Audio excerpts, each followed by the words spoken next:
Is it possible to get an A star in the next 40 days in your examination? The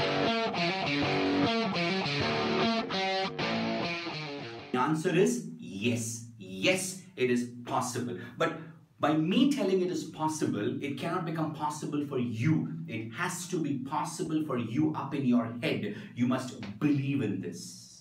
Yes, you must believe in this deep inside that I can do this.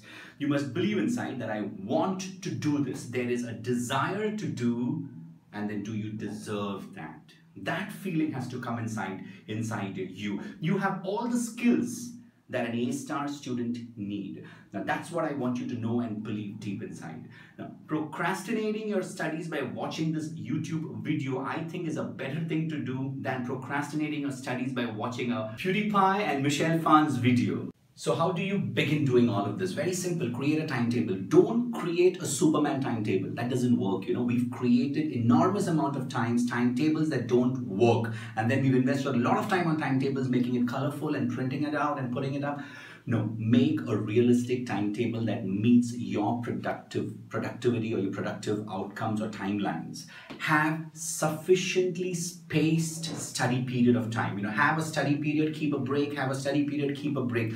Monitor your progress. Reward yourself for everything that you've achieved in that 1 day, 1 hour of your study period. Have a regular checkup. Revise, solve, read, analyze, go to the teacher, talk to them, revise again. I'm stressing on revise. Read the textbook, nothing beyond the textbook. Solve as many past papers possible. Read them in and out. Create a cleaner desktop environment down on the desk and up in your mind. Clear the clutter. Go free. Go with your goal, your big, main, important goal. A star in 40 days. And to get that A star, you need to have everything at one place. So how do you do it? You take a chapter, you revise it, you make notes about it, and maybe you use a mind map technology. Or maybe you have one place where you put all the formulas together, or one place where you put all the equations, all the diagrams. So you have a one go-to book or a go-to place. Now come past to this point of solving past papers. Step 1, there are many sources where you get these past papers. You can read the description given below. We'll also be sharing some links over there for some free resources for past papers. Pick up the past paper which is relevant to your session. The CIE has different examinations, and there are 2 in a year, and pick out the ones because each of them will have different difficulty level. Solve everything in the last 6 years. Do not miss even one paper because you would be really getting a good hang of everything over there. Creating the timetable when you work, avoid every distraction during your working period. So if you commit to yourself that I'm going to study for half an hour, then for that half an hour, no distraction. You reward yourself with a 10-minute break.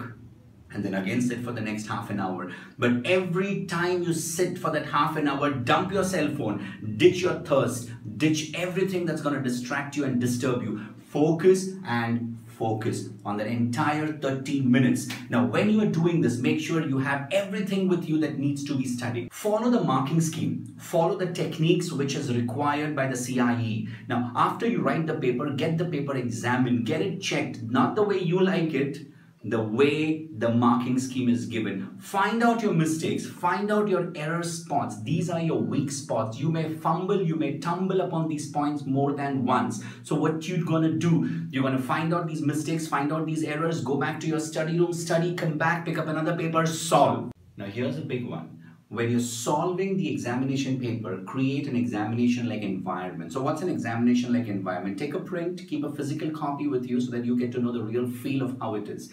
So when you're giving your examination, make sure you sit on the table, you write, and if your examination time is at 2 o'clock, make sure you use at 2 o'clock to write, because your bio clock has to be adjusted to the real settings in every way. So don't challenge the default, work with the default because that's going to help you. So here's some quick tips on how you're going to revise. When you revise, make sure you revise it from the right books at the right time. Make sure that you revise it with the underlining. Talk to peers, talk to teachers, talk to people who have succeeded in the examinations in the past. Talk to them, you'll get a lot of inputs from them. One of the most important things is before you go into solving papers, revise the key concepts. So revise the key concepts. You will find a lot of questions inside your textbook, in between the pages.